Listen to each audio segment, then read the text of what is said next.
Masu sauraro Assalamu alaikum, barkanmu da sake kasancewa da ku a cikin wannan zazzafar tasha mai faɗakar da ku da nishaɗantar da ku masu sauraro, wato tashar abokin hira wacce muke sako muku karatun littattafai zafafa da suke nishaɗantarwa da faɗakar da ku masu sauraro. Tare da ni jagorar shirin Nabila Aliyu Tudun Wada, ku dai ku danna mana subscribing, liking tare da latsa alamar ƙararrawar sanarwa wanda muke tafe da wannan sabon littafi mai suna Karuwan Cikin Gida na marubuciya Salma Abdullahi, Mrs. Sabi Injiniya. Na ji daɗin haɗuwa da Aunty Ruby a wannan sabon gidan haya da na kama domin mun yi zaman mutunci da ita. Ta rike ni amana, sai nake mata kallon antina Zina da ta rasu.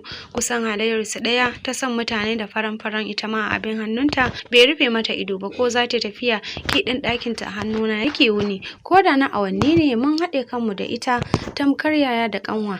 Ita ta zamar min abokiyar shawarata. Duk da cikinmu babu wanda ya san labarin juna a lokacin. Su uku na tara a gidan, biyun yaran su ɗaya, sun haɗe kansu ko fita za su yawo tare suke tafiya, sai da inda saurayi za a fita shine suke rabuwa. A lokacin da Alami ya nuna halin nasu na maza, na kuka kamar raina zai fita saboda na amince masa, ya ce amana ta. Ya manta da alƙawarin da ya min na aure na da ba zai taɓa guduna ba, sai gashi yayi, domin ya zo min da zancen iyayensa wasu sun tursasa shi sai ya auri yar uwarsa, don haka in ya haƙuri zai biyayya ba zai iya bijirewa ba, kawai in samu wani a gaba. Aunty Ruby ta taya na jin takaici, ita ta ringa tausata tana nuna min ai dama ba a amincewa maza har a zuciya a bariki. Da Allah ya sa ma ban yi sake ciki ya gifta tsakanin mu ba, domin fulanin yayi ta sawa nake yi ko kuma mai amfani da kondom. Aunty Ruby jajirtacciyar mace ce, tana da kaifin basira, ita ta dage wajen binciken gaskiyar lamarin Alamin, dan cewa ta yi ba ta yarda da abin da ya ce ba. Ya za a yana namiji kuma da girmansa da uwar kuɗinsa a yi masa dole. Ai ko mata a wannan zamanin an daina musu auren dole. Ashe ko Alamin ƙarya zubar baɗa mana, domin sai da ta gano ashe yar ubangidansa a gun aikinsu zai aura, kuma suna son juna. Nan ta bani shawarwari akan halin maza ko nan gaba kada na sake aminta, domin ko ita ma an shata ta warke, sannan zaman duniya dai iyawa ne. Na yi samari kala-kala, amma ba bijari-bijari ba, manyan masu kuɗi, domin bana akwalan taku. 'Yan siyasa da 'yan kasuwa, haka na ringa samun kuɗi a gunsu ina tara a banki. Aunty Ruby ko ta bani shawara da mu fara business ɗin da muna samun kuɗi. Alhaji Sammani shi ya fara siyan motar hawa yar karama, kafin daga baya na canza wacce ta fi ta tsada. Aunty Ruby ta iya takunta ita ma, domin barikinta mai tsafta take yi. Ita ma ta yi motar kanta a lokacin kafin haɗuwar mu ma mu sai wannan gidan, da haka da haɗin gwiwa muka sai wannan gidan. To kun ji tarihin rayuwata da abin da ya sanadin shigowa ta bariki, da kuma yadda mahaifina ya min korar kare, nake da burin na koma gare shi, tunda dai yanzu girma ya zo, kuma sannan wa'azi ya ratsa. Kowace cikin su ta zabga uban tagumi ne suna sauraron Zubaida. Ruby ta ce tabbas Zubi, labarin ki ya fi na rikitarwa da tausaya, domin kin ga ki a budurwarki aka kware ki, aka keta miki yancin ki na budurci, ni kuwa sai da na taɓa yin aure, sannan kuma mahaifinki akwai asiri a cikin lamarin ku da shi, an shiga tsakanin ku ne. Dole ne yanzu mu samu mafita, ba za mu zauna haka ba, dole mu wani abin a ciki. Addu'a za mu saka a yi, domin Allah ya karya lagon Hajiya Rakiya matarsa, ya kuma bayyana miki ummanki da kuma dan uwanki. Laila Ukuti ta ce gaskiya ne anti, ni wallahi mata masu asiri suna bani mamaki, kwata-kwata suna manta akwai Allah a gaban su, kuma karshen dai tuka tiki tik ne. Fidi ta muskuta ranta a ɓaci ta ce wallahi Sister Zubi, da za ku bar ni da sai na shigar da karar abin da barista Kamal ya miki, sannan a danko Hajiya a tuhume ta akan batan jiniyo da suka sace tun yana tsimma, da kuma abin da ta yi ummanki. Rubayya ta yi murmushi kana ta ce duk za ta kai mu ga haka ba, domin abin da hakuri bai baka ba, to rashin sama ba zai taba baka shi ba. Addu'ar dai da na ce za mu saka manyan malamai a akai, shi zami ba za mu biya ta take ba. Sarkin yan katobara Fidi, baki da hakuri ga saurin fushi, ke kam wallahi za mu so mu ji naki labarin. Aisha Sumawali ta ce wai Aunty Ruby wa ya kamata ya fara a cikin su ne? Ni fa na kagara a ci gaba, domin dare yana yi, duk da namu labarin ba zai kai naku tsayi ba. Ruby ta ce ai komin dare sai kowa ida za mu tashi mu bar gunnan, ba wanda nasa labarin zai zama kwantai, ko da za mu kai 3 dare. Duk saurin baccin ki yau sai dai ki yi haƙuri, don haka Ukuti ke zaki fara, daga ke sai Fidi auta ke ce a ƙarshe. Ukuti ta gyara zama ta fara da cewa kamar yadda kuka sani sunana na ainihi Laila. Sunan Ukuti na same shi ne a ƙasar Saudiya ta dalilin wasu ƙawayena da muke tare. A lokacin na taso ne a gaban kakata Goggo Attu, mahaifiyar babana. Mahaifiyata ta rasu tun daga haihuwata ba daɗewa a sakamakon jinya da ta sha. Haka mahaifina ma ya rasu ta dalilin ciwon suga da ƙoda, abin ya rufar masa. Goggo Attu masifaffiyar gaske ce, wanda in tana faɗa bakinta har fidda kumfa yake, har har ta kai a cikin ƙauyen namu na Marke ana shayin taɓo ta saboda jarabarta. Mijinta baban Musa baya da aikin yi, kullum yana gida ko dan ya tsufa in kaga baya gida to yana gun tsofaffin abokansa a majalisar su.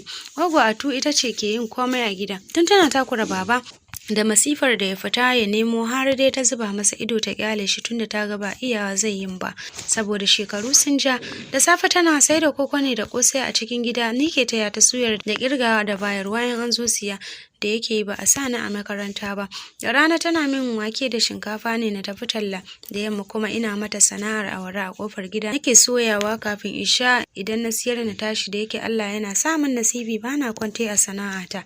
Ni kenan fa bani da lokacin kaina sai dare, da yake kuma ina mugun tsoronta bana kawo mata ciniki gibi ko kuma na yi mata ragi, na san halinta ba ta min ta daɗi in na shiga hannunta. Nasir shine saurayin da mun sha soyayya da shi, haɗuwata da shi ne rayuwata ta haskaka.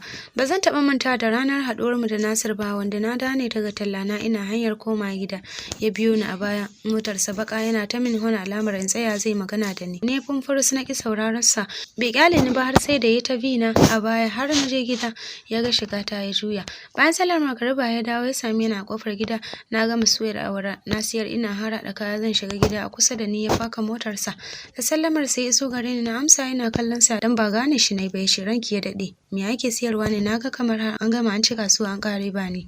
Na yi murmushi na ce wallahi awara ce nake siyarwa kuma ta kare dan kafin magariba nake fara suya, ba Aisha take karewa, yau ma dai na tashi da wuri wani ne ya siye wa almajirai kusan rabanta, ya ce yayi kyau gobe insha Allah na dawo nima zan siya din, amma ina neman alfarma a bani ko minti 5 ne na zo da dan batu gunki zamu tattauna. Na ce ba komai ai faɗi ko me ina sauraron ka. Ya gyara tsayuwa ya ce nagode, na san baki gane ni ba, to ni ne na ɗazu da rana da nayi ta binki a baya ne ki tsaya din nan kika ki, to tunda na ganki a lokacin Allah ya jarabce ni da sanki, ni kuma ba da ƙoran baki na ga da na cutu gara na zo na kawo kokon barata ko Allah zai sa na sami karbuwa gunki.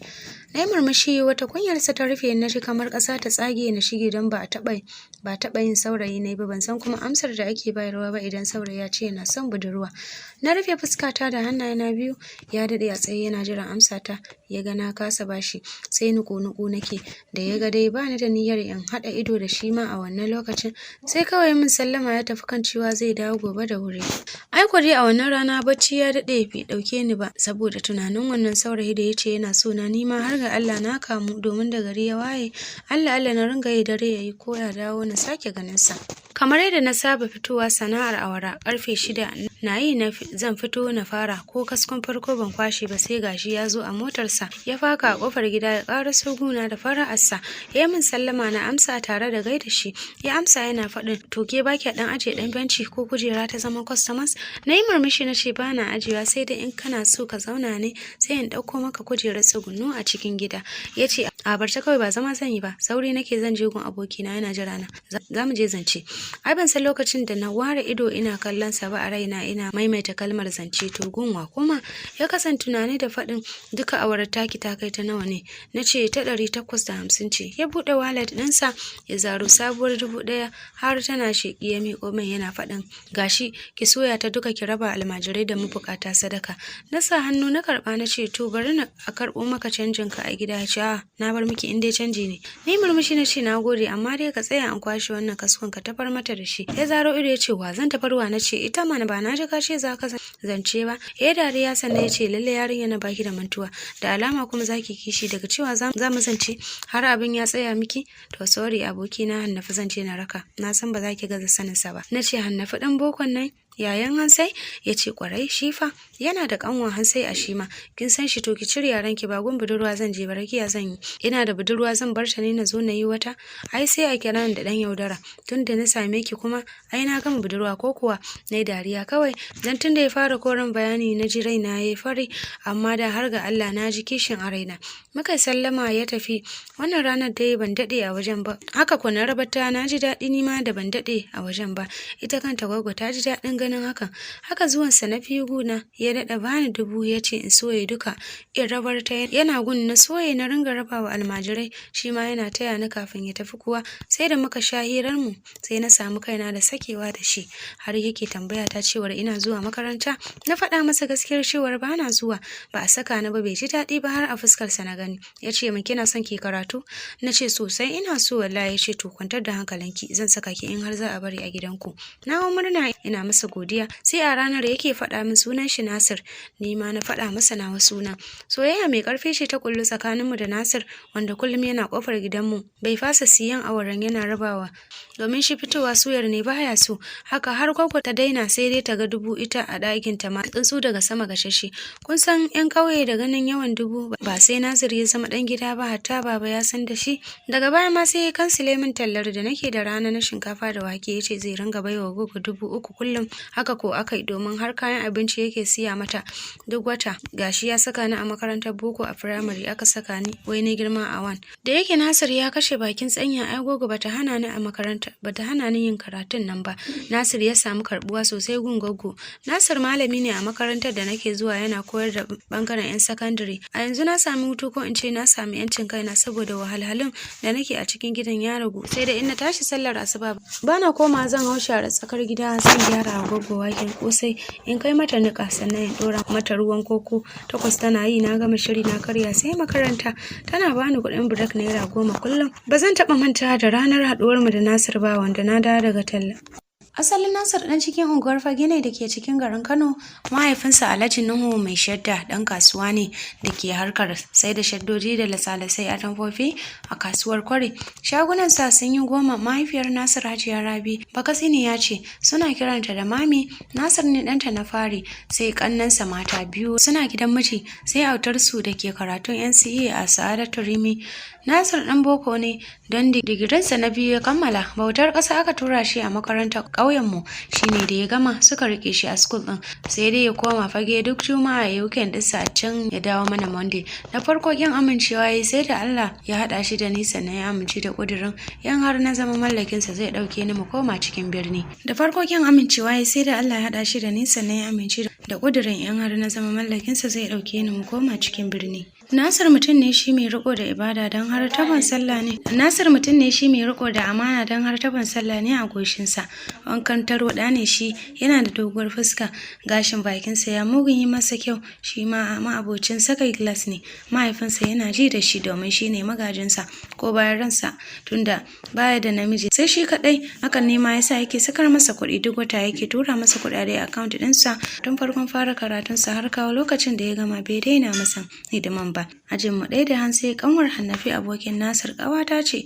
Haka Hannafi tun da ya san muna soya da Nasir shikenan muke mutunci, ko Nasir baya nan ya tafi gida a weekend yakan zo guna mu shahira. Nasir ya tsaya tsayin daka don ganin na samu ilimin zamani da na addini, don shi ya saka na islamiyyar ma.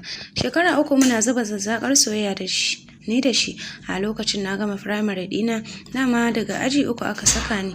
Na daɗa zama budurwa sai baba ya sami Nasir ya ce masa ya turo magabatansa don a yi maganar aure in har da gaske yake. A satin da zai tafi gida ranar wata Alhamis muna kofar gida muna hira, ce da ni, Lainas ki tayan da addu'a akan tunkarar iyayena da zan yi na batun aurenki, domin akwai yarinya da take so na, yayar mami na ce da ke Katsina, amma yarinyar a gidanmu take da zama, tana diplomar ta a FCE. Har ga Allah Umaima tana so na, amma ni kam tun kafin na game da ke babu soyayya a raina.